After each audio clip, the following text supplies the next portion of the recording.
শুভ দুপুর, আমি মিষ্টু চলে আসলাম আবারও একটা নতুন ব্লগ নিয়ে। আর আমার ব্লগে তোমাদের অনেক অনেক ওয়েলকাম।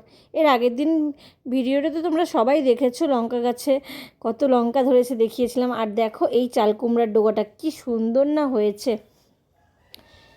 তো চাল কুমড়ার ডোগাটাকে কেটে ঠাকুরের ভোগের মধ্যে দেওয়া হয়ে গেছে, কারণ হচ্ছে ঠাকুর খেলেই তো সবাই খাবে বলো। তারপরে দেখো গল্প করতে করতে রান্নাও মার কমপ্লিট হয়ে গেছে। রান্না বলতে খালি ভোগটাই হয়েছে, এখনও বড়াগুলো হয়নি।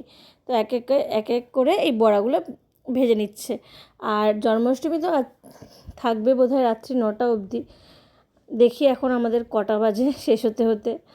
তো আস্তে আস্তে দেখো এখানে মালপোয়াগুলো কি ফুলেছে না, কি জানি কিভাবে এত ফুলে। আমার মালপোয়াটাও ফোলে, বাট হচ্ছে এরকম এত সুন্দর হয় না মার মতন। আর বড়াগুলো দেখো পার্ট টু পার্ট এত সুন্দর করে গোল হচ্ছে, কিন্তু বিশ্বাস করো আমার মালপোয়া গোল হয় না, বড়াও গোল হয় না।